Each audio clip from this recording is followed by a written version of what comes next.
Pakistan versus south Africa का दूसरा test खत्म हो चुका है। कल हम बात कर रहे थे कि पाकिस्तान ने काफ़ी अच्छा कमबैक किया, आज भी काफ़ी काफ़ी अच्छा खेला पाकिस्तान ने।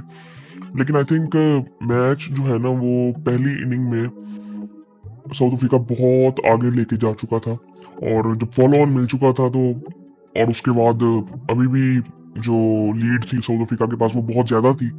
सो पाकिस्तान ने आई थिंक काफ़ी अच्छा खेला है, लेकिन आई थिंक काफ़ी ऐसी चीज़ें थी जो कि पाकिस्तान के हक में नहीं थी। पहली चीज़ ये कि हमने रन्स बहुत ज़्यादा खा लिए थे एज अ बॉलिंग यूनिट, और उसके बाद फिर हम कह सकते हैं कि एक कोलैप्स था पहली इनिंग में बैटर्स की तरफ से। और फिर हम एक चीज़ कह सकते हैं कि जो हमारा मेन बैट्समैन था, जो कि इस सीरीज़ में एक फाइंड कह सकते हैं, और जो कि आई थिंक सबसे बेहतरीन फॉर्म में था, साइम अयूब, वो इंजर्ड हो गया। सो वो काफ़ी ऐसी चीज़ें थी कि जो कि ना आई थिंक पाकिस्तान के हक में नहीं थी।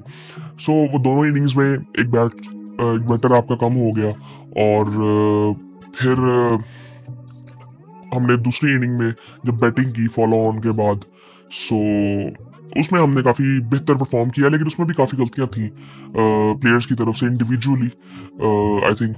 सो पहले देखते हैं कि आज हुआ क्या। आज के दिन की अगर बात करें तो आज शान मसूद और खुरम शहजाद बैटिंग कर रहे थे। कल बाबर आजम 81 रन्स बना के आउट हुए थे। बड़े अनफॉर्चुनेट था वो उस वक्त कि जिस तरह से वो आउट हुए थे। आई थिंक वो बड़ी लूज शॉट थी। कल बाबर की प्रेस कॉन्फ्रेंस भी हुई, उसमें उन्होंने बात की कि यार मतलब उन्होंने ये कहा कि यार मैंने इस मुश्किल टाइम था, काफ़ी कुछ सीखा है, और अब आस्ता आस्ता मैं कम बैक कर रहा हूँ और बेहतर फील कर रहा हूँ। सो ये ओवरऑल उनका ये था। और उसके बाद खुरम शहजाद ने 18 रन बनाए। फिर उसके बाद कामरान गुलाम आए, उन्होंने भी 28 रन बनाए। अब कामरान को यहाँ पे अच्छी इनिंग खेलनी चाहिए थी, लंबी इनिंग। उसके बाद सऊद शकील आते हैं। अब सऊद शकील को भी लंबी इनिंग खेलनी चाहिए थी, क्योंकि जिस तरह का मैच था ना, यहाँ पे सबका परफॉर्म करना बनता था। मतलब जब शान मसूद ऊपर और बाबर ने 81 रन बनाए, अब नीचे से एटलीस्ट ना हमें जो एक पार्टनरशिप लगी थी रिजवान और आगा की, वो 88 रन की थी, लेकिन वो हमें एटलीस्ट हमें 150 पौने 200 रन की चाहिए थी पार्टनरशिप वहां पे। और उससे पहले भी आई थिंक ये सऊद और कामरान अगर 50-50 करते, और नीचे से भी अगर 50-50 भी होते, तो ये आई थिंक 150 पे हमने पहुंच जाना था लीड लेके।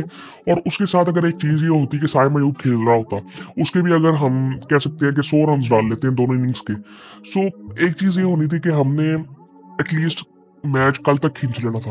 और कल काफी चेंजेस आ सकते थे पिच में, कंडीशंस काफी बेहतर हो सकती थी। आज भी हमने देखा कि महाराज को ब्रेक मिल रहा था, लेकिन हमारा अगर देखें तो आगाज सिर्फ खेल रहा था, लेकिन हमारे पास इतना कोई मार्जिन था नहीं कि जहां पे हम कोई ज्यादा चांस ले सकते। एक प्रॉपर स्पिनर हमारे पास होना चाहिए था एक और, जो कि नुमान अली हो सकते थे। और अब मुझे एक बात ये समझ नहीं आई कि नुमान अली को हमने खिलाया क्यों नहीं। हम मतलब जब उन्होंने भी आई थिंक ये अनाउंस कर दी थी टीम, और उसमें महाराज को खिलाया था, तो उन्होंने किसी वजह से खिलाया होगा। और फिर हमें भी वहां पे आई थिंक ज्यादा आई थिंक ओवर कॉन्फिडेंट उस चीज पे होने की जरूरत नहीं थी कि हम तो अपनी टीम बनाएंगे और ये सारा कुछ। तो आई थिंक वहां पे हमें ये चीज करनी चाहिए थी। और आई थिंक हम आमिर जमाल की जगह पे खिला सकते थे, या किसी और आई थिंक मीर हमजा को तो खिलाना चाहिए था। मेरे ख्याल से मीर हमजा को खिलाना चाहिए, उसकी जितनी भी क्रिकेट रह गई है उसको रेगुलरली खिलाना चाहिए।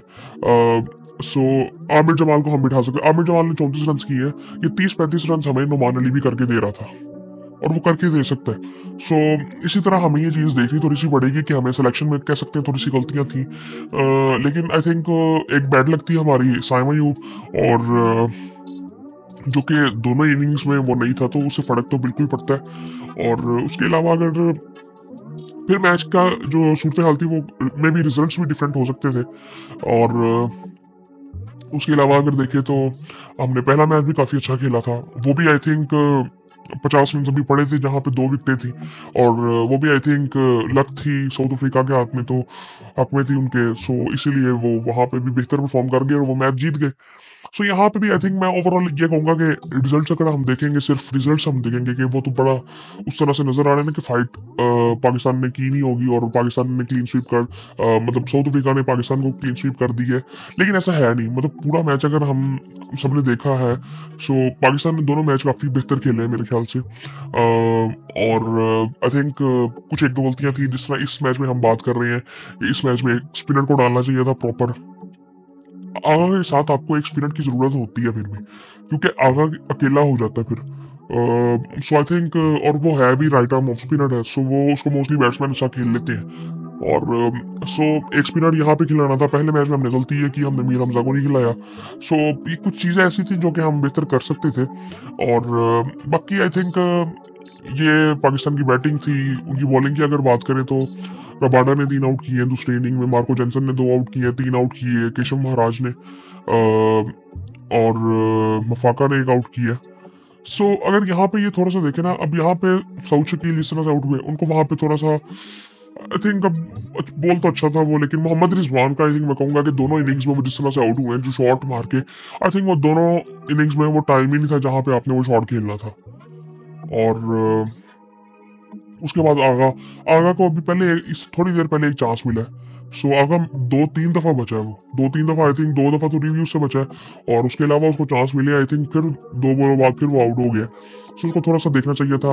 उसके बाद आमिर जमाल को थोड़ा सा यहाँ पे ना सेंसिबल रहना चाहिए था। अच्छी इनिंग के लिए, लेकिन थोड़ा सा सेंसिबल रहना चाहिए था कि जहाँ पे टारगेट 57-58 का था, वहां पे अगर ये 100 से ऊपर चला जाता, 125, 150 के करीब जाता, साउथ अफ्रीका में प्रेशर आना था। तो यहाँ पे तो उन्होंने हमें कोई चांस देना भी नहीं था। उन्होंने अपना बैटिंग ऑर्डर भी चेंज किया था, बडिंगम ने ओपन कर लिया था मार्करम के साथ। सो उन्होंने 6-7 ओवरों में आराम से चेस कर लिया। सो आई थिंक ये थोड़ा सा ना, अब यहाँ पे ना काफी चीजें हो सकती हैं। मतलब अब शान मसूद के बारे में काफी बातें हो रही होंगी कि शान मसूद, क्योंकि इसके बारे में पहले भी बात हो रही थी कि इसको टीम से अब निकालना है, क्योंकि परफॉर्मेंस उस तरह से थी भी नहीं ना। लेकिन इस मैच में काफी अच्छी इनिंग खेली है, और पहले भी जो इन्होंने 150 किया था वो काफी जबरदस्त था।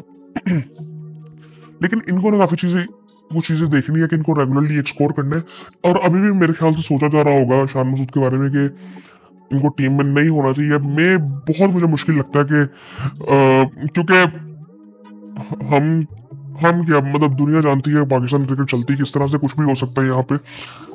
बाकी आई थिंक मुझे लगता है कि अभी फिलहाल कुछ चेंजेस तो नहीं करने चाहिए। अभी ये क्या कहते हैं, हमारी वेस्ट इंडीज वाली इनिंग है, वेस्ट इंडीज पाकिस्तान पहुंच गई है, और वो आई थिंक 2 मैचेस हैं वहां पे भी, टेस्ट मैचेस। अब वहां पे आई थिंक मेरे ख्याल से तो शायद लड़कों को चांस दिया जाएगा, नए लड़कों को, मे भी बाबर को भी रेस्ट दिया जाए।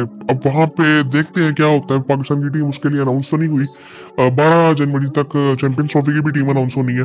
सो ये काफ़ी चीज़ें ऐसी हैं जो कि आई थिंक आने वाले टाइम में होनी है। और इसके अलावा अब ये मैच भी खत्म हो गया, इंडिया वाला मैच भी खत्म हो गया था, तो अब काफ़ी ऐसी चीज़ें थी जिस पर बात की जा सकती थी। जिस तरह पीएसएल पे काफ़ी ऐसी डेवलपमेंट्स हो रही थी कि जो कि बात की जा सकती थी।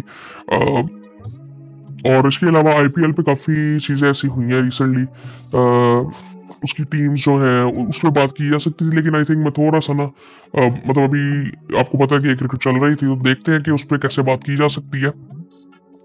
लेकिन आई थिंक अगर अब मेरे ख्याल से पाकिस्तान की 17 से शुरू होने हैं मैचेस, और इंडिया के मैचेस शुरू हो जाएंगे तकरीबन 22 से है मेरे ख्याल से, उनके 21-22 से हैं उनके भी शुरू। सो देखते हैं फिर अब आने वाले टाइम में क्या कर सकते हैं। अभी पहले तो आई थिंक आने वाले टाइम में कुछ अनाउंसमेंट्स आनी है। कजाफी स्टेडियम भी आई थिंक वो उसके बारे में भी 1-2 आई हैं अपडेट्स। आई थिंक वो कह रहे हैं कि 25 जनवरी तक कंप्लीट हो जाएगा। मुझे लगता है कि चैंपियंस ट्रॉफी से तो पहले हो जाएगा क्लियर। लेकिन एक जो मुझे अजीब सी बात लग रही थी कि वो जो रूफ, आई थिंक वो कह रहे थे छतें अभी नहीं डलेंगी।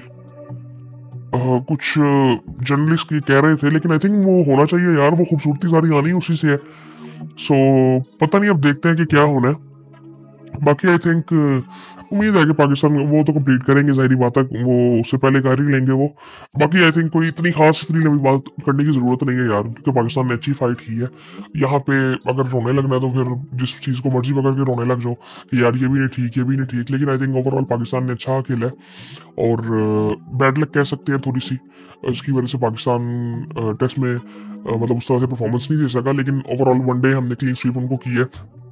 T20 में भी हमने बेहतर खेल सकते थे, लेकिन उसमें भी आई थिंक काफ़ी बेहतरी की ज़रूरत अभी है हमें। और बाकी आई थिंक यही अपडेट थी। और अब देखते हैं कि हम आईपीएल पे जो काफ़ी चीज़ें हुई हैं उस पर बात कर सकें, या पीएसएल पे भी काफ़ी अपडेट्स आ रही हैं उस पर भी बात करें। सो फिर आपसे मुलाकात होती है।